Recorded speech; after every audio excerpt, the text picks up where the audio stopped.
प्रभु राम देव भगवान अल्लाह खुदा ईश आदि नाम एक ही शक्ति के हैं। वो कैसा है, कहां है, कैसे मिलता है, किसने देखा है? ये प्रश्नवाचक चिन्ह पूर्ण रूप से हटाने के लिए अवश्य सुनिए जगत गुरु तत्वदर्शी संत रामपाल जी महाराज के अमृत वचन, सर्व पवित्र धर्मों के पवित्र शास्त्रों के आधार पर। गीता बोलने वाला ब्रह्म कहता है कि दुर्गा तो मेरी प्रकृति तो मेरी पत्नी है, सब्जियों को उत्पन्न करने वाली माता है, मैं इसके गर्भ में बीज स्थापन करने वाला सबका पिता हूं। प्रकृति से उत्पन्न ये तीनों गुण इस जीव को कर्मानुसार यहाँ बांधे रखते हैं, जकड़े रखते हैं। तीनों गुण कौन सी सिद्ध होगी? रजगुण ब्रह्मा सतगुण विष्णु तम गुण शिव जी। ये देखिएगा अध्याय 14 और सुनाता हूं आपको, ताजा ताजा है, ये जल्दी समझ में आ जाएगा।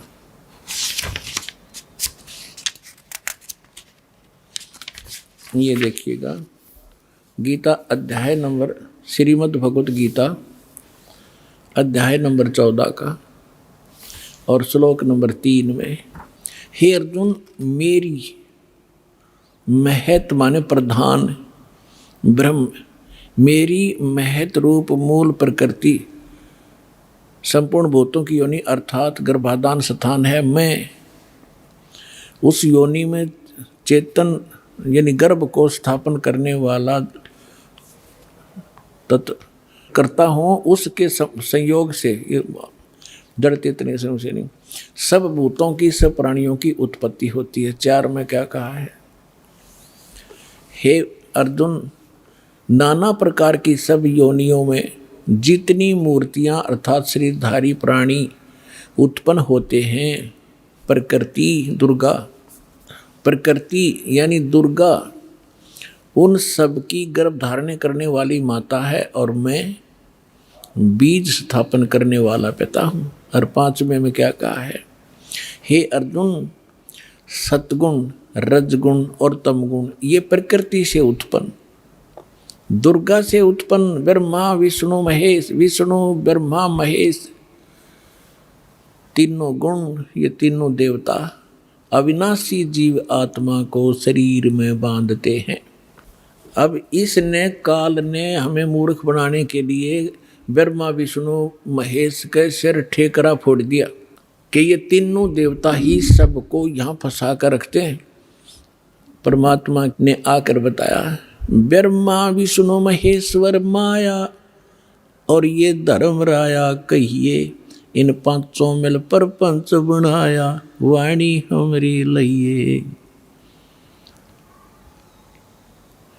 ब्रह्मा विष्णु महेश दुर्गा और काल ने इन पांचों ने मिलकर ये प्रपंच रच रखा है। हमारी बात को गहराई से सोचियो बच्चों, परमात्मा ने कहा। अब ये सिद्ध हो ही रहा है, ये पांचों मिलकर जकड़े बैठे हमारे को। इन पांचों मिल जीव अटकाए, युगन युगन हम आन छुटाए, बंदी छोड़ हमारा नामम, अजर अमर है अस्थिर ठामम, अमर करूं सतलोक पठाऊं, ताते बंदी छोड़ कहाऊं। यहाँ पवित्र शिव पुराण को हमने फिर उठा लिया, श्रीमद् भगवत गीता को रख दिया, उसमें से इतना ही लेना था। अब देखिएगा, ये संक्षिप्त शिव पुराण हम पढ़ रहे हैं और 100 पृष्ठ पे पढ़ रहे थे। यहाँ आगे थे हम,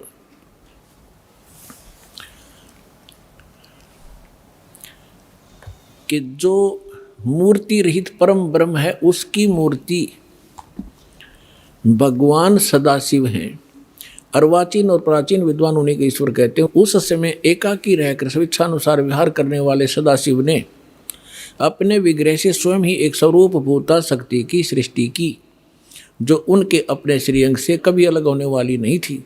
उस पराशक्ति को अपने विग्रह माने शरीर से निकाल ली दुर्गा को, ये खुद मान रहे हैं। पुण्यात्माओं परमात्मा आए थे, ब्रह्मा जी को मिले, विष्णु जी को मिले, शिव जी को मिले। पहली बार तो इन्होंने ज्ञान सुना ढंग से।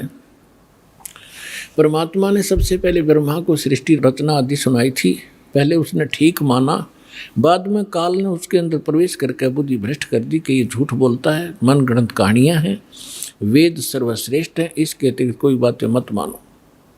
तो इस ब्रह्मा जी ने कुछ तो परमात्मा से प्राप्त ज्ञान और कुछ फिर अपने अज्ञान के आधार से ये ज्ञान सुनाना चाहा, तो फिर भी सच्चाई छुपी नहीं। ये क्या कहना चाहते हैं कि सदाशिव पहले निराकार था, फिर सदाशिव बन गया।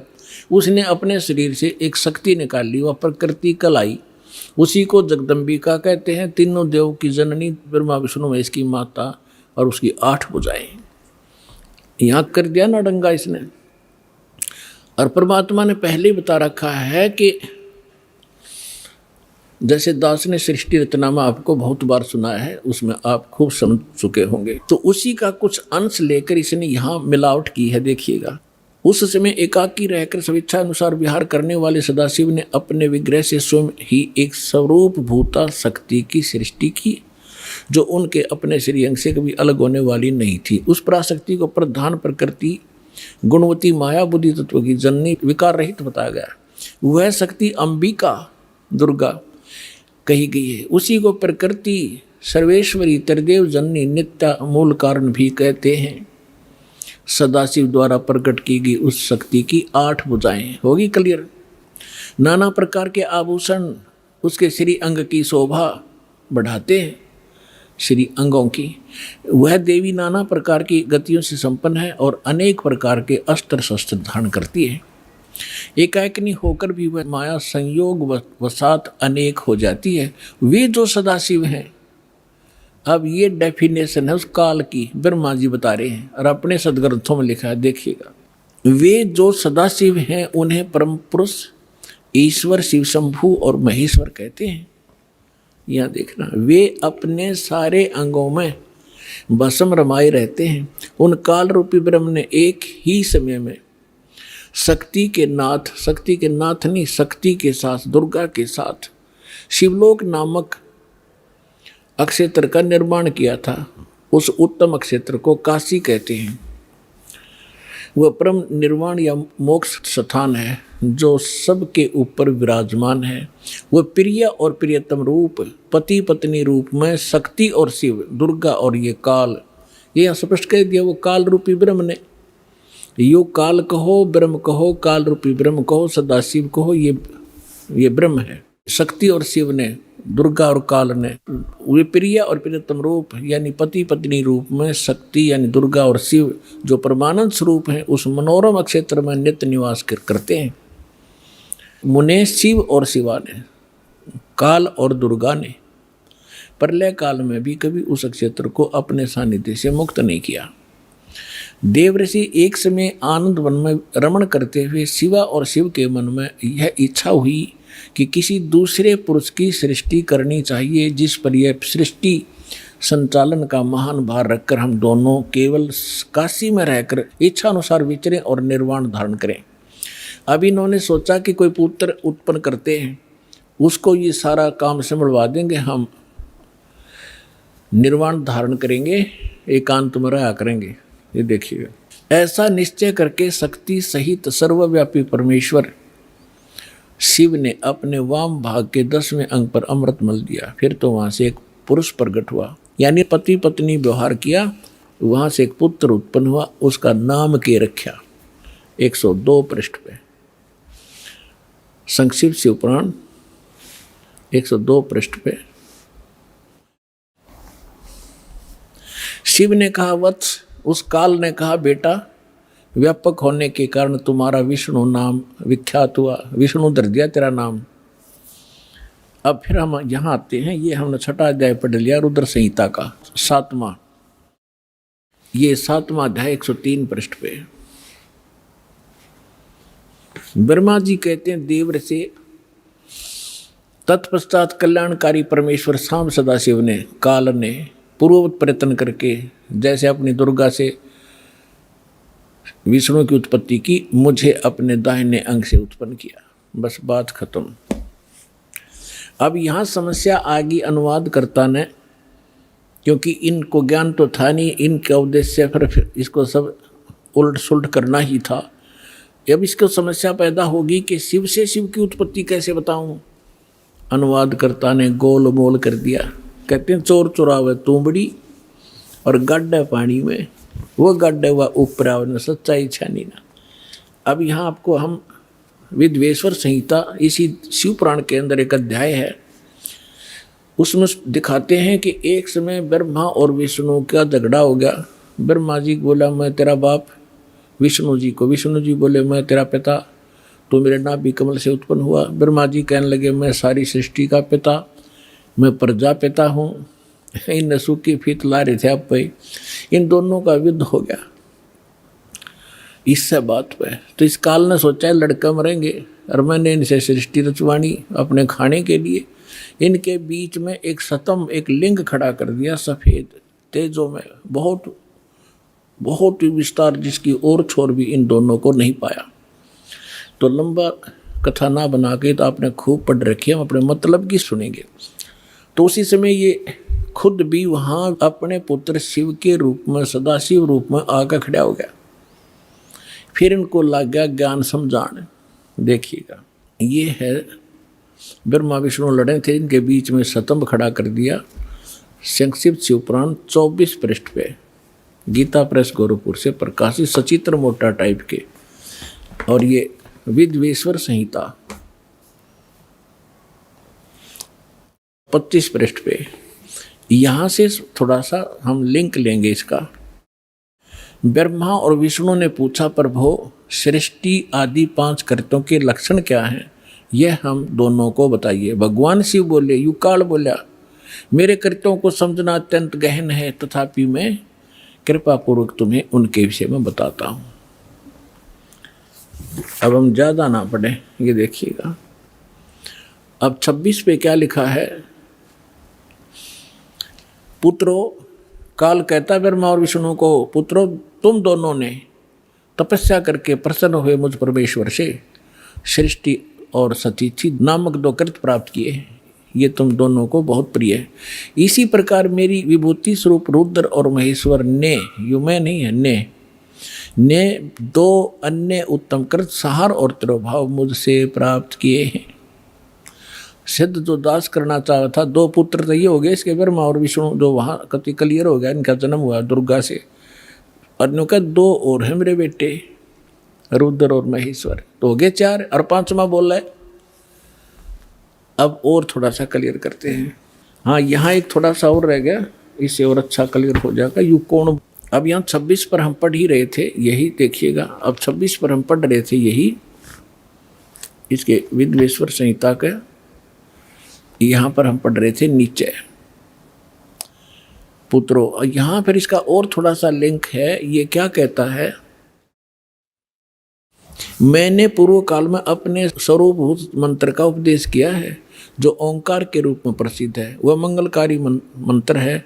सबसे पहले मेरे मुख से ओंकार ओम प्रकट हुआ, जो मेरे स्वरूप का बोधक करने वाला है। ओंकार वाचक है, मैं वाच्य हूँ, ये मंत्र मेरा स्वरूप ही है। प्रतिदिन ओंकार का निरंतर स्मरण करने से मेरा ही यानी काल का ही स्मरण सदा सिमरण होता है। मेरे उत्तरवर्ती मुख से अकार का, पश्चिम मुख से उकार का, दक्षिण मुख से मकार का, पूर्ववर्ती मुख से बिंदु का और मध्यवर्ती मुख से नाद का प्राकट्य हुआ है। इस प्रकार 5 अवयव से युक्त ओंकार का विस्तार हुआ है। इन सभी अवयवों से एकीभूत होकर यह प्रणव यानी एक ओम अक्षर हो गया। अपने आत्माओं इन सदग्रंथों का दूध सा काट दिया कति दास ने परमात्मा की कृपा से। अब ये सिद्ध हो गया कि ये जो ओम मंत्र है, ओम मंत्र है जिसका जो ब्रह्म का है, और ये उनको समझा रहा है, ये इनका पिता है ब्रह्मा विष्णु महेश का, ये सदाशिव है। इसको काल रूपी ब्रह्म भी सदग्रंथों में भी कहा है, परमेश्वर ने भी कहा है। अब श्रीमद् भगवत गीता अध्याय नंबर 8 के श्लोक नंबर 13 में भी गीता यही ज्ञान दे रहा है और कह रहा है मेरा एक ओम मंत्र है। ये देखिएगा गीता अध्याय नंबर 8 का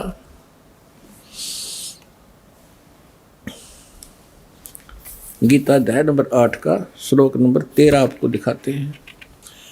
अध्याय 8 श्रीमद् भगवत गीता अध्याय 8 और मंत्र नंबर 13। ओम इति एकाक्षरम ब्रह्म विहारण माम अनुसमरण ये प्रियाति तजन देहम सयाति परमाम गतिम। माम ब्रह्म मुझ ब्रह्म का ओम ओम यह एक अक्षर मंत्र है, एक अक्षरम, नथिंग एल्स। विहारण अनुसमरण उच्चारण करके सुमन करता हुआ यह प्रियाति तजन देहम जो शरीर छोड़ कर जाता है, सयाति परमाम गतिम जो ओम से मिलने वाली परम गति उसको प्राप्त होता है। ओम अर्थ इन्होंने ये ओम किया, जो पुरुष ओम ओम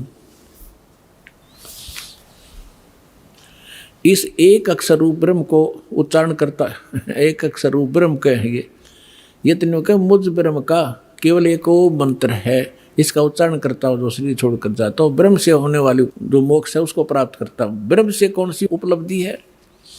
ब्रह्म से उपलब्धि है ब्रह्मलोक। अब ये देखिएगा 16वां श्लोक है 8वें अध्याय का। हे अर्जुन, ब्रह्मलोक पर्यंत सब लोग पुनरावृत्ति में हैं, यानी ब्रह्मलोक में गए हुए प्राणी भी इन दोबारा जन्म मृत्यु में आते हैं। पुनरावृत्ति का इन्होंने विश्लेषण भी किया है, अर्थात जिनको प्राप्त होकर पीछे संसार में आना पड़े, यानी ब्रह्मलोक में गए हुए प्राणी भी पुनर्जन्म में आते। यह इन्होंने अनुवाद थोड़ा सा गलत किया है कि हे कुंती पुत्र मुझको प्राप्त होकर पुनर्जन्म नहीं होता। देखे बिना दिमाग की बात इनकी। विद्यते का अर्थ विद धातु से बना है, विद माने जानना भी है। जो ये नहीं जानते कि मुझे प्राप्त होकर भी ब्रह्मलोक जाकर भी जन्म मृत्यु होते हैं, तो मेरी भक्ति करके भी उनकी पुनर्जन्म होता है। जो ये नहीं जानते उनका पुनर्जन्म होता है अर्जुन। जो ये नहीं जानते कि ब्रह्मलोक में गए हुए प्राणी भी वापस आते हैं, तो उनका वो मुझे प्राप्त होकर भी पुनर्जन्म है अर्जुन, उनका पुनर्जन्म है। इसका ये अर्थ है। यदि हम इनका ये अनुवाद सच्चा माने तो अध्याय नंबर 2 का श्लोक नंबर 12, अध्याय नंबर 2 का श्लोक नंबर 12 और अध्याय नंबर 4 का श्लोक नंबर 5 और 9, अध्याय नंबर 10 के श्लोक नंबर 2 ये कति गलत हो जाते हैं। देखिएगा श्रीमद् भगवद गीता अध्याय नंबर 2 और श्लोक नंबर 12। न तो ऐसा ही है कि मैं किसी काल में नहीं था, गीता ज्ञानदाता कह रहा ये ब्रह्म, अथवा तू नहीं था, अथवा ये राजा लोग नहीं थे, और न ऐसा ही है कि इससे आगे हम सब नहीं रहेंगे।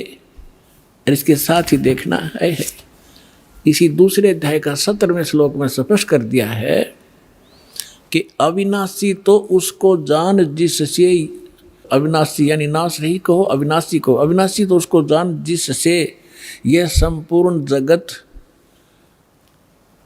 व्याप्त है, और इस अविनाशी का विनाश करने में कोई भी समर्थ नहीं है। यानी गीता ज्ञान दाता से कोई अन्य है जो वास्तव में अविनाशी है, जिसने सारे ब्रह्मांडों की रचना की है और वही रोके हुए। अध्याय नंबर 4 के श्लोक नंबर 5 और 9 में ये देखिएगा, ये है अध्याय नंबर 4 श्रीमद् भगवद गीता। इसका यहाँ ये 5वां मंत्र यहाँ से स्टार्ट है, लेकिन इसका अनुवाद यहाँ पर है। हे परंतम अर्जुन, मेरे और तेरे बहुत से जन्म हो चुके हैं। इति सिद्धम, गीता ज्ञानदाता भी जन्म मरता है, अविनाशी नहीं है ये। तेरे और मेरे बहुत से जन्म हो चुके हैं, उन सबको तू नहीं जानता, मैं जानता हूँ। और 9वें श्लोक में क्या कहा है, अध्याय नंबर 4 के और श्लोक नंबर 9 में, मेरे जन्म और कर्म अलौकिक हैं, दिव्य हैं। अध्याय नंबर 10 के श्लोक नंबर 2 में, अध्याय नंबर 10 और श्लोक नंबर 2 में, मेरी उत्पत्ति को, मेरे जन्म को न देवता लोग जानते हैं न महर्षि जन जानते, क्योंकि मैं सब प्रकार से देवताओं और महर्षियों का आदि कारण यानी इनका जन्मदाता हूँ। यदि गीतानुवादकों का 8वें अध्याय के 16वें श्लोक का ये अनुवाद सत्य माने कि ब्रह्मलोक में गए वे सब प्राणी पुनरावृत्ति में हैं और मुझे प्राप्त होकर फिर जन्म मृत्यु नहीं होती, तो ये तीनों श्लोक गलत हो जाते हैं, तीनों के तीन। इसका अर्थ ये है कि अर्जुन, जो ये नहीं जानते कि ब्रह्मलोक में गए हुए प्राणी भी पुनरावृत्ति में है, उनका पुनर्जन्म अर्जुन, उनका पुनर्जन्म होता ही होता है। अब प्रसंग चल रहा है कि ओम नाम से कौन सी उपलब्धि होती है, वो ब्रह्मलोक में जाते हैं। देखिए श्रीमद् भगवत गीता, वही गीता प्रेस गोरखपुर से प्रकाशित है। इसमें आपको दिखाते हैं 562 पृष्ठ पे। एक बार हिमालय राजा को देवी जी ज्ञान उपदेश कर रही है और ब्रह्म के बारे में जानकारी दे रही है। देखिएगा 562 पृष्ठ, संक्षिप्त देवी भागवत, और ये 7वां स्कंध। यहाँ हम आ जाते हैं। देवी के द्वारा हिमालय को ज्ञानोपदेश, देवी के द्वारा हिमालय को ज्ञानोपदेश, ब्रह्म स्वरूप का वर्णन। श्री देवी जी कहने लगी, पर्वतराज, उस ब्रह्म का क्या स्वरूप है यह बतलाया जाता है। पहले तो अपने बारे में बताती है, मेरी भक्ति कर तो ऐसे ऐसे कर, लेकिन वो कहती है ये भी ठीक नहीं है। उस ब्रह्म का क्या स्वरूप है यह बतलाया जाता है, जो प्रकाश रूप, सबसे के अत्यंत समीप में स्थित, हृदय रूप गुहा में स्थित होने के कारण गुहाचर नाम से प्रसिद्ध है। महान पद अर्थात परम प्राप्य है। वह है परम सत्य। यहाँ काफी लंबा है लेकिन थोड़ा बताएंगे। वह है परम सत्य और अमृत अविनाशी तत्व है। सौम्य, उस वेदने योग्य लक्ष्य का तुम वेदन करो, मन लगाकर उसमें तन्मय हो जाओ। सौम्य, उपनिषद में कथित महान अस्त्र रूप धनुष को लेकर उस पर उपासना द्वारा तीक्ष्ण किया हुआ बाण संधान करो और फिर भावनागुत चित्त के द्वारा उस बाण को खींचकर उस अक्षर रूप ब्रह्म को लक्ष्य बनाकर वेदन करो। प्रणव, ओम धनुष है, जीवात्मा बाण है और ब्रह्म उसका लक्ष्य कहा जाता है। यानी जीवात्मा को ओम का जाप करके ब्रह्म के पाने का ही प्रयत्न करना चाहिए। इसका सिद्ध, ये सिद्ध है। उस एकमात्र परमात्मा ही को जानो, दूसरी सब बातों को छोड़ दो। देवी कहती है मेरी पूजा भी मत करना, केवल उस ब्रह्म की पूजा करो, केवल ब्रह्म की पूजा करो। उस एकमात्र परमात्मा ही को जाने, दूसरी सब बातों को छोड़ दे। यही अमृत रूप परमात्मा के पास पहुंचाने वाला पुल है। संसार रूपी समुद्र से पार होकर अमृत स्वरूप परमात्मा को प्राप्त कराने का यही सुलभ साधन है। इस आत्मा का, इस परमात्मा का ओम के जप से के साथ ध्यान करो, ओम का जाप करो। इससे अज्ञान में अंधकार से सर्वथा परे और संसार समुद्र से उस पार जो ब्रह्म है उसको पा जाओगे, तुम्हारा कल्याण हो। ओम नाम का जाप करो और ब्रह्म को प्राप्त हो जाओगे। वो ब्रह्म कहाँ रहता है? वह है, यह सबका आत्मा ब्रह्म, ब्रह्मलोक रूप दिव्य आकाश में स्थित है, ब्रह्मलोक में रहता है। यानी ब्रह्म का साधक, ब्रह्म का साधक ओम नाम का जाप करने वाला ब्रह्मलोक में जाता है। गीता अध्याय नंबर 8 के श्लोक नंबर 16 में क्लियर कर दिया है कि ब्रह्मलोक में गए हुए प्राणी भी पुनरावृत्ति में। और अब ये गीता ज्ञानदाता ब्रह्म है, ये क्या कहता है? अब गीता ज्ञानदाता कहता है कि अर्जुन,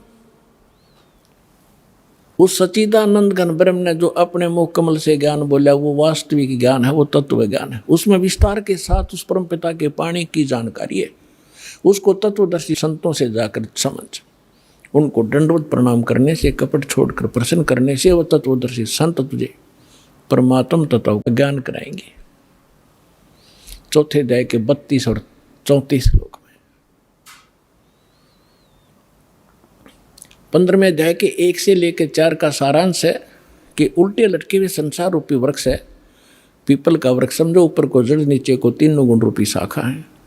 और जो संत इस उल्टे लटके हुए संसार रूपी वृक्ष की सभी टहनियों समेत बता देगा, सब विभाग बता देगा, वो तत्वदर्शी संत है, वह वेदवित है।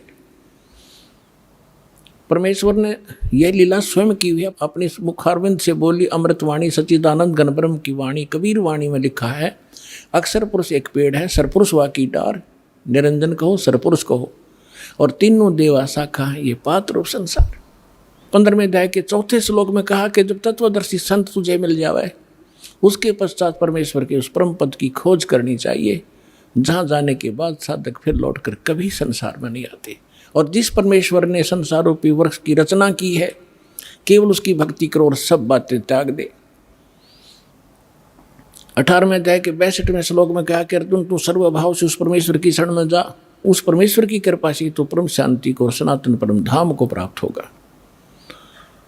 तो इससे सिद्ध हो गया कि गीता ज्ञानदाता से अन्य कोई और परम शक्ति है, और गीता ज्ञानदाता भी जन्म मृत्यु के अंदर आता है और ब्रह्म का उपासक ब्रह्म लोक में जाता है, और ब्रह्म से यही एक परम गति होती है, ब्रह्म लोक प्राप्ति होती है। अब हम आते हैं उसी प्रसंग पर जो आज दास आगे बढ़ाना चाह रहा है। 3 देव की जो करते भक्ति, उनकी कदे ना होवे मुक्ति। इन तीनों देवताओं की जो भक्ति करते हैं उनकी कभी मोक्ष नहीं होता। 3 देवता रजगुण ब्रह्मा सतगुण विष्णु तम गुण शिव जी। स्पष्ट हुआ, अभी प्रमाण दिया था कि रजगुण ब्रह्मा है, सतगुण विष्णु तम गुण शिव जी। मार्कंडेय पुराण प्रश्न नंबर 123 से, और खेमरा श्री कृष्ण दास प्रकाशन के प्रकाशित देवी भागवत के 5वें अध्याय का 8वें श्लोक में वो स्पष्ट कर दिया। शंकर जी कहते हैं, माता आपने हमें क्यों तमोगुण बना दिया, ब्रह्मा जी को रजोगुण और विष्णु जी को सतोगुण क्यों बनाया। इति सिद्धम रजगुण ब्रह्मा सतगुण विष्णु तम गुण शिव जी। अब हम गीता अध्याय नंबर 7 को फिर पढ़ेंगे। देखिए,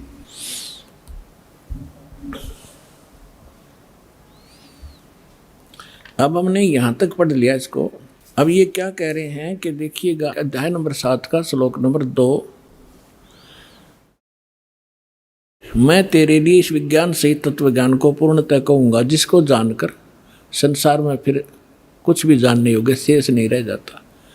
फिर ये तीसरे में बता दिया है कि हजारों मनुष्यों में कोई एक माने सिद्ध है, माने भगवान प्राप्ति के लिए हजारों में कोई एक आधा कोशिश कर रहा है भगवान पाने की, ना को केवल तो फॉर्मेलिटी करते हैं।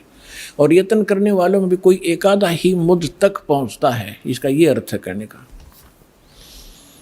और जो मुझे तत्व से जानता है। अब प्रमाण है, जैसे दास बहुत बार सत्संग में सुनाता है कि ये स्वर्ग का राजा इंद्र एक बार मार्कंडेय ऋषि तपस्या कर रहे थे, उसने अपनी पत्नी भेज दी और फिर भी वो टस से मस नहीं हुए। फिर स्वयं इंद्र पहुंच गया कि ले मार्कंडेय जी तुम इंद्र का राज ग्रहण करो, हम हार गए तुम जीत गए।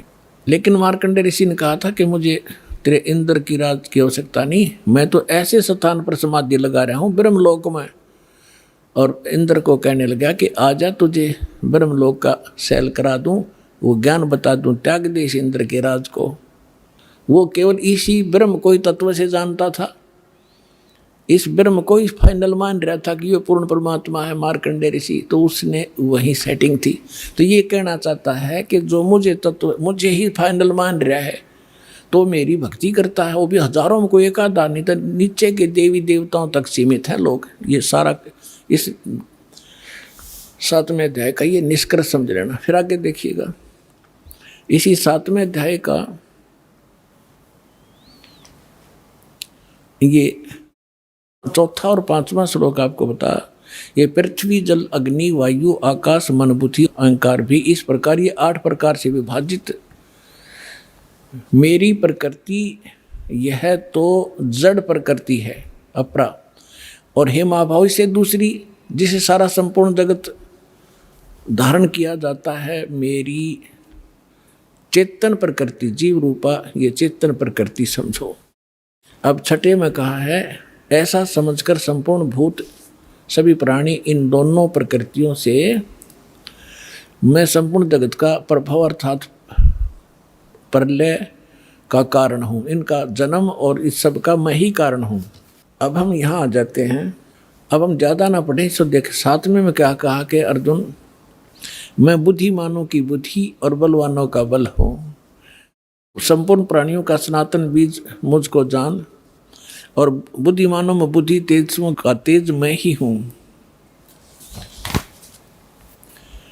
और 11वें में क्या कहा है कि हे भरत श्रेष्ठ, मैं बलवानों का आसक्ति और कामनाओं से रहित बल अर्थात सामर्थ्य हूँ। कहने का भाव ये है कि मैं बलवानों का बल और बुद्धिमानों की बुद्धि इनकी मेरे हाथ में है।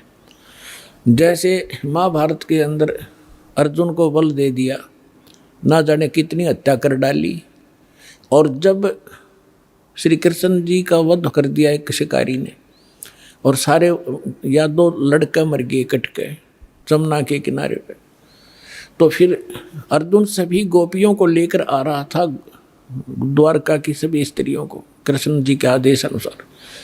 उसके पास वही धनुष था जो महाभारत में उसने करोड़ों जीव मार दिए थे, और रास्ते में बिल्लों पीटा, सारी कुछ औरतों को भी ले गए घसीट के, उनके गहने तोड़ ले गए, लूट ले गए। अर्जुन खड़ा खड़ा कांपा, उसका हाथ नहीं उठा। तो जब वो जा लिए, जब उसकी बुद्धि ने काम किया कि कृष्ण ने हमारे साथ सदा धोखा ही धोखा दिया, जब मुझसे नाश कराना था महाभारत में जब तो ताकत दे दी, ना जाने कितने जीव मार दिए मैंने कति उछल उछल के, और आज मैं खड़ा खड़ा पिट रहा हूँ, मेरे हाथ भी ना उठते। तो यहाँ परमात्मा कहता है तुमने नंबर गलत मिला रखा है, तुम श्री कृष्ण को दोष दे रहे हो। श्री कृष्ण दोष ये नहीं था, ये काल है सारा जड़, इस बीमारी की जड़ ये काल है, ये करवा रहे। ये खुद कहता है बुद्धिमानों की बुद्धि और बलवानों का बल मैं हूँ। श्री रामचंद्र जी की सीता उठी विष्णु जी की, अब उसने खुद नहीं मालूम सीता ने कौन ठा ले गया, बुद्धि ऑफ कर दी। जब पार्वती ने ये कहा शंकर जी से कि मैं इसकी परीक्षा लूँगी, आपको ये विष्णु जी है भगवान है, वह परीक्षा लेने आई सीता रूप बना कर, जब उसकी बुद्धि ऑन कर दी काल ने और तुरंत पहचान दी कि तो आप तो दक्ष पुत्री माया हो, और अपनी पत्नी का पता नहीं कौन ठा ले गया। उसने तो हनुमान जैसे चारों तरफ घूम कर ढूंढ के ले आए और उधर पार्वती पहचान ली। तो कहते हैं बलवानों का बल और बुद्धिमानों की बुद्धि मैं ही हूँ। अब ये है निष्कर्ष इस गीता जी के ज्ञान का। ये मारा करते सट्टे गीता जी का सार, तू क्या लाया था, तू अजन्मा है, जीव तो मरता ही नहीं, बस ये सार है, खाक सार था ये। अब 7वें अध्याय का हम आपको 12वां श्लोक सुनाते हैं, समझाते हैं। गीता अध्याय नंबर 7 का श्लोक नंबर 12 में कहा कि और भी जो सतोगुण से उत्पन्न होने वाले भाव हैं और जो रजोगुण से तथा तमोगुण से उत्पन्न होने वाले भाव हैं, उन सबको मुझसे होने वाले हैं ऐसा जान, परंतु वास्तव में उनमें मैं और वे मुझ में नहीं हैं। अब ये क्या कहता है कि जो भी हो रहा है रजगुण ब्रह्मा से उत्पत्ति, सब जीव विवश हैं संतान उत्पत्ति करने के, लिए बस की बात नहीं। और दूसरा सतोगुण यानी विष्णु जी के सतोगुण से, विष्णु जी के कारण सब आपस में मोह ममता में जकड़े पड़े हैं, ये जो हो रहा है। और तीसरा संहार तमोगुण से, शंकर जी से। ये कहता है इसका निमित्त मूल कारण मैं ही हूँ, पर मैं इनसे बाहर रहता हूँ। परमात्मा ने बताया था कि इस काल को 1 लाख मानव शरीरधारी प्राणी नत खाने का श्राप लगा हुआ, जिस कारण से ये अपने तीनों पुत्रों को इसने गुणयुक्त कर दिया, एक गुणयुक्त। अब इनके बस की बात नहीं, इन गुणों को ये ना रोक सके। जैसे मिर्च में गुण बना दिया मुंह जलने का, तो वो चरचराहट उसका गुण है, तो मिर्च के बस का कोई ना, उसने गुण ने खत्म कर लिए। तो इसी प्रकार इस काल ने इनको एक के गुण युक्त कर दिया। अब ये क्या कहता है कि इन से जो कुछ हो रहा है इसका निमित्त कारण मैं ही हूँ, मैं ही करता करवाता हूँ, मैं खाता हूँ, ये पैदा करें मोह ममता से जकड़े रख कर मार दे।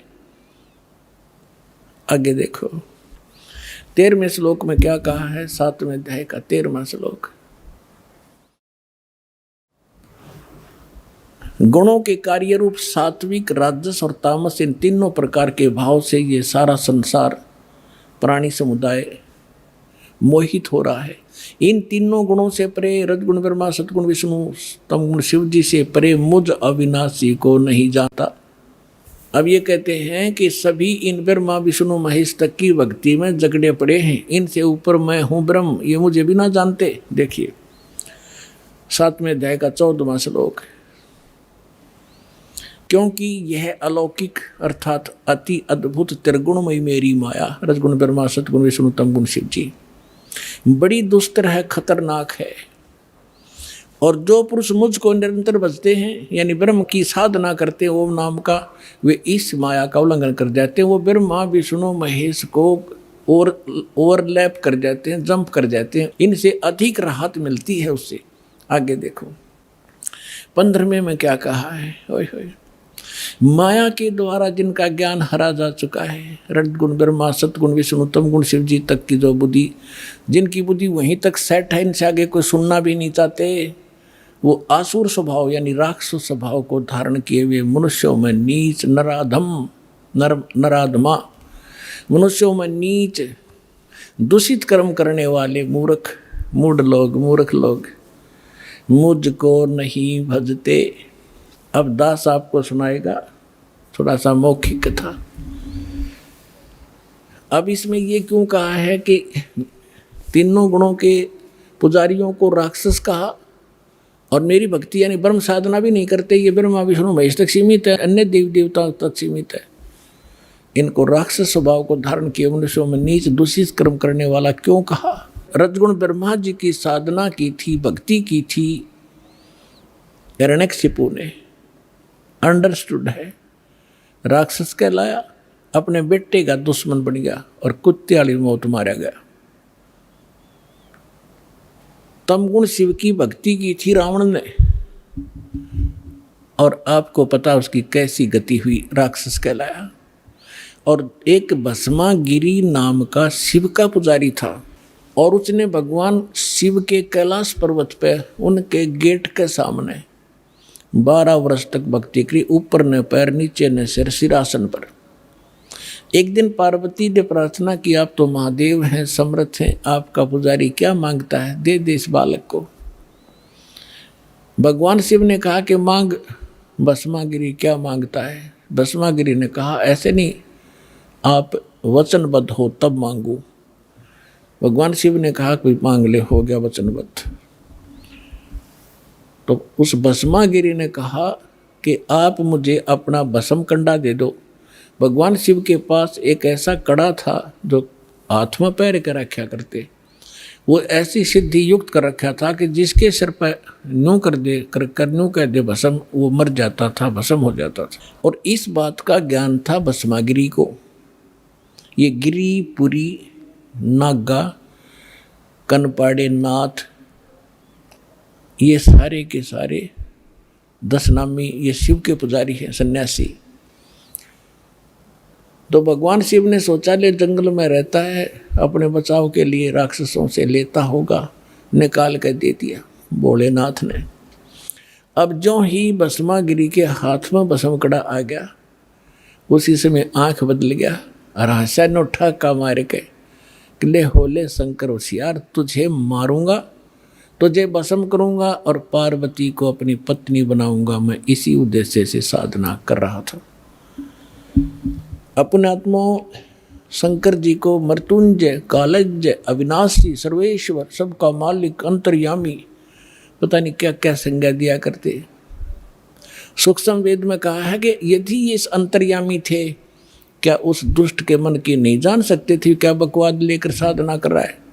अविनाशी होते तो क्यों भाग लिए उसके आगे? आगे आगे भगवान हर पीछे पीछे पुजारी, दोनों जहाँ 100 की स्पीड पे। अब परमात्मा ने इनकी रक्षा करते हैं मालिक आकर, जब ये हृदय से पुकारते हैं, आपत्ति में होते हैं, ये भी उसी के बच्चे। तो परमात्मा ने पार्वती रूप बनाया, भस्मागिरी और शंकर जी के बीच में खड़े हो गए और कहा संकेत से कि आ जाओ, यहाँ खड़े हो जाओ। अब भस्मागिरी ने सोचा भी बिल्कुल ठीक है, कड़ा मेरे पास है, शंकर जी तो रुका नहीं, अभी 100 किलोमीटर तो रहे, मैं इतने 2 बात कर लेता हूँ। वो खड़ा हो गया। पार्वती बोली आजा, ठीक है, वो तो आएंगे नहीं अब आपके पास, आप मुझे कुछ डांस करके दिखाओ ताकि मैं प्रसन्न हूँ। तो वो कहने लगा मैं साधु संत तपस्वी आदमी, मैंने डांस नहीं आता। पार्वती बोली मैं सिखाऊंगा। भगवान बोले पार्वती रूप में कि चलो मैं सिखाता हूँ। इस हाथ को ऐसे कर, इस पैर ने ऐसे करो, ऐसे करो। जब ऊपर करवा लिया ना, जिस हाथ में कड़ा लिए रहा था और कह दिया भस्म, रिमोट दबा दिया उसका, भस्मा गिरी, भस्म हो गया। उसके बाद वो भस्मा असुर कहलाया, भस्मा राक्षस। फिर कड़े को लेकर भगवान शिव का दिल डटा। जब उसने राख देख ली ना शंकर भगवान ने इसकी भस्मासुर की, जब दिल की धड़कन, उसका पल्स रेट सेट हुआ था। ये तो इन 2 गुणों के पुजारियों की दशा दिखा दी, सुना दी। अब वैष्णो जी के पुजारियों की और कथा सुनाते। एक बार कुंभ का मेला भरा था हरिद्वार में। उस समय ये सभी गिरिपुरी जितने भी ये त्रिगुण उपासक हैं, अपने अपने ग्रुप में जाकर वहाँ इकट्ठे हो जाते हैं। पुरियों में पुरी, गिरियों में गिरी, नाथों में नाथ, ओगड़ों में अगड़, नागाओं में नागा, वैष्णो में वैष्णो। और जो नहाने का ये समय निर्धारित करते हैं, हर की पैड़ी के ऊपर वो पर भी लगी थी। इनका अपना बनाया बस है ये मनगढ़ंत कहानियाँ। फिर भी उस अनुसार वो उस नहाने के लिए सबसे पहले नागा पहुँच गए हर की पैड़ी के ऊपर। पीछे तागे वैष्णो, जो विष्णु जी के उपासक सतोगुण के। अब उन्होंने कहा कि नागाओं, तुम बाद में स्नान करना, हम सर्वश्रेष्ठ हैं, हम भगवान विष्णु के उपासक हैं और हम पहले स्नान करेंगे, हम प्रथम स्नान करेंगे। नागाओं ने कहा कि नहीं, हम सर्वश्रेष्ठ हैं, हम त्यागी और बैरागी हैं, हम वस्त्र तक नहीं रखते, हम सर्वश्रेष्ठ हैं, हम सबसे पहले स्नान करेंगे। वैष्णो साधुओं ने कहा कि तुम पशु की तरह नंगे फिरते हो, टट्टी के हाथ भी ना धोते, शर्ट फरडो राख लपेट रखी, तुम काहे कि शुद्ध हो, उत्तम हो, बाहर निकलो, हम प्रथम नहाएंगे। अब इतनी अकल थी इन लोगों में। गंगा का पानी मैला हुआ था, 2 मिनट पाछे नहा लेते, वो नहा लें जबकि बिजली गिरी थी वह, पर भी खत्म हुआ थी 2 मिनट में। पर वो नहाना नूना भी भूल गए। भगवान की हर की पैड़ी में भी प्यार नहीं, भगवान का भी डर रहा नहीं, आपस में लड़न लग गए, कत्लेआम कर दिया। 25,000 वह त्रिगुण उपासक वह कट कर मर गए, कत्लेआम कर दिया। सूक्ष्म वेद में कहा है, तीर तुपक तलवार कटारी जमदड़ जोर बदावे हैं, हर पैड़ी हर हेत न जाने वहाँ जाते चलावे हैं, काटे शीस नहीं दिल करुणा ये जग में साधक वावे हैं, जो जन इनके दर्शन को जावे उनको भी नरक पठावे हैं। होय होय, कहते हैं हर पैड़ी हर हेत न जाना, और वहाँ कर्द ठोके एक दूसरे ने कत्लेआम करें, और काटे शीस नहीं दिल करुणा, इनमें दया नहीं राक्षसों में। और ये जग में साधकवा में तुम इनको संत भी कहते हो, और इनका जो अनुयायी बनता है उनको भी ये पाठ पढ़ावे हैं, यानी उनको भी नरक में ठोक देते हैं। अपने आत्माओं, ये है श्रीमद् भगवद गीता जी का सार है। अब गीता ज्ञानदाता ब्रह्म कहता है कि मेरी साधना 4 प्रकार की करते हैं, ये ब्रह्म कहता है। ब्रह्म की साधना भी 4 प्रकार के करते हैं, जिनमें अर्थार्थी, आर्थ, जिज्ञासु और ज्ञानी। अर्थार्थी तो जो धन लाभ के लिए कोई अनुष्ठान करता है तो वेद मंत्रों से ही करता, वो जय गणेश देवा माता धारी पार्वती ये इस तरह की आरती नहीं करता। वो व्यक्ति केवल वेदों के ही मंत्रों से अनुष्ठान करता है अपने धन लाभ के लिए। आर्त मानी संकट निवारण के लिए भी कोई साधना अनुष्ठान करता है, वेदों के मंत्रों से ही करता है। वो ब्रह्म, अपने आप को ब्रह्म का पुजारी कहता है, जो हवन हवन करते रहते हैं। और तीसरा जिज्ञासु होता जो भगवान के लिए निकलता है, ज्ञान ग्रहण करता करता स्वयं वक्ता बन जाता है, वो भी अपना जीवन नाश कर लेता है। और चौथा बताया ज्ञानी उसको कहते हैं जिसको ये पता हुआ कि मनुष्य जीवन बार बार नहीं मिलेगा, और मनुष्य जीवन का मूल उद्देश्य केवल आत्म कल्याण कराना है, और जन्म मृत्यु जब तक नहीं समाप्त होगी, जरा मरण का रोग नहीं कटेगा, तो कोई फायदा नहीं इस जीवन का। उनको ये भी ज्ञान हो जाता है कि पूर्ण मोक्ष इन देवी देवताओं की पूजा से नहीं होगा, वो ज्ञानी कहलाते हैं। वो परमेश्वर से, परम अक्षर ब्रह्म से, पूर्ण परमात्मा से ही संभव है, इतना उनको ज्ञान हो जाता है। लेकिन ये ज्ञान तो हो गया, लेकिन उस रोग का नाश की दवाई उनके पास थी नहीं। ये तो उनको पता लग गया कि देवताओं से मोक्ष नहीं होगा, लेकिन होगा पूर्ण ब्रह्म से। उन्होंने गलती से आप पर निष्कर्ष करके यजुर्वेद अध्याय नंबर 40 के मंत्र 15 में देख लिया, ओम कर्तु समर कलबे समर कर्तुम समर वायु अनिलम अथिदम भस्मांतम शरीरम। जैसे गीता अध्याय नंबर 8 के श्लोक नंबर 13 में आपको दिखाया था, यही जो का तो वही मंत्र का सारांश है कि अंतिम सांस तक ओम नाम का जाप करते हुए जो शरीर छोड़कर जाता उसका अमृतम, उस ओम से होने वाली जो परम गति है वो प्राप्त होती है। इसलिए ओम कर्तु समर, ओम नाम का जाप काम करते करते श्रवण करो, विशेष कसक के साथ श्रवण करो और मनुष्य जीवन का मूल कर्तव्य जानकर ओम का श्रवण करो। ये तो है ओम की जानकारी। लेकिन कहते हैं गुरु बिन का हुन पाया ज्ञाना, जो थो था बुस छड़े मूड किसाना। गुरु बिन वेद पढ़े जो प्राणी, समझो न सौर रहे अज्ञानी। 40वें अध्याय यजुर्वेद के 10वें मंत्र में कहा है कि कोई तो परमात्मा को संभवात कहता है। संभवात माने उत्पन्न होने वाला राम और कृष्ण रूप में, यानी अवतार धारता है। कोई कहता वो असंभवात, वो कभी जन्म नहीं लेता, जन्मा है वो तो निराकार है। वो परमात्मा कैसा है उसकी जानकारी धीराणाम तत्वदर्शी संत बताते हैं, उनसे सुनो। वेद ज्ञानदाता भी वही है, गीता ज्ञानदाता भी वही है। अब 40वें अध्याय के 15वें श्लोक में तो अपनी साधना बता दी, और 40वें अध्याय के 17वां श्लोक अंतिम श्लोक है यजुर्वेद का और 40वें अध्याय का, उसमें कहा है कि वो पूर्ण परमात्मा तो गुप्त है। ये देखिएगा, यजुर्वेद देखिएगा, और ये अनुवाद भी देखो कमाल की बात इस महर्षि दयानंद जी के द्वारा किया गया है।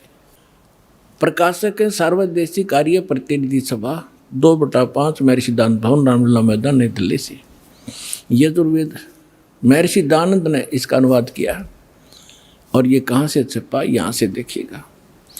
अब इसका हम अंतिम 40वां अध्याय है, इसका थोड़ा सा हिंट देंगे 10वें श्लोक का। ये 44वां अध्याय माने 40वां अध्याय यजुर्वेद का, और यहाँ देखिएगा 10वां मंत्र है इसका। इसमें लिखा है, हे मनुष्यों, जैसे हम लोग धीराणाम माने मेधावी योगी विद्वान यानी तत्वदर्शी संतों से जो वचन सुनते हैं, जो वे लोग हमारे प्रति विचक्षण माने विस्तार पूर्वक कहते हैं, वे लोग संभवात संयोग जन्य असंभवात उत्पन्न नहीं होने। इसका अर्थ यह है, यात एवं कार्य का फल आहु माने कहते हैं, उत्पन्न होने वाला अन्यथ यानी अन्य कुछ आहु माने कहते हैं। इस बात को तुम भी सुनो। अब ये क्या बताना चाह रहा है, ये अनुवाद से न करना नहीं आया, क्योंकि तो अज्ञानी था कति 1 नंबर का, मैं ऋषि दयानंद को आया। इसका अर्थ है, वेद ज्ञानदाता कहता है कि कोई तो परमात्मा को संभवात कहता है, जन्म लेने वाला, और को असंभवात। देखो असंभवात माने उत्पन्न नहीं होता, असंभवात जन्म लेने वाला, इसका अर्थ ये है। तो जो धीराणाम तत्वदर्शी संत जो बताते उनसे सुनो, इनसे नहीं, इनकी बात मत मानो। वो तत्वदर्शी संत बताएंगे परमात्मा कैसा है, वो जन्म लेता है या नहीं लेता है। आगे वेद ज्ञानदाता अपनी बताता है कि मेरा ओम नाम है। 15वां अध्याय इसमें है, वायु अनिलम अमृतम अथिदम भस्मांतम शरीरम भस्मांतम शरीरम। ओम करतो समर किलबे समर और करतुम समर। इसने तक ज्ञान इनके में करना आया था ही नहीं। देखिएगा, करतो माने काम करने वाले जीव, तू शरीर छूटते समय ओम इस नाम वाच्य ईश्वर को स्मरण करे। देख युन्होंने लिखा ओम का स्मरण करे, इस जिसका ओम नाम है ना उसका स्मरण कर, जबकि इसका सीधा अर्थ बनता है ओम करतो समर, ओम नाम का जाप काम करते करते स्मरण कर, विशेष कसक यानी श्रद्धा के साथ स्मरण कर, और मनुष्य का मूल कर्तव्य जानकर इसका श्रवण कर। जब वायु अनिलम भस्मांतम शरीरम, ये आपका जीव, आपका प्राण इससे अमृतो प्राप्त करेगा। अमृतम, अमृतम अविनाशी, शरीर के नष्ट होने पर भस्मांतम शरीरम, जब शरीर तरह भस्म होगा, भस्मांतम अंत में भस्म होने वाला होता है। बस इसका अर्थ नहीं करना है इसने, इसका अर्थ है कि जब ये शरीर तरह नष्ट होगा, शरीर छोड़ कर जाएगा, उस समय इतना अमृतो प्राप्त हो जाएगा जो ओम नाम से मिलता है।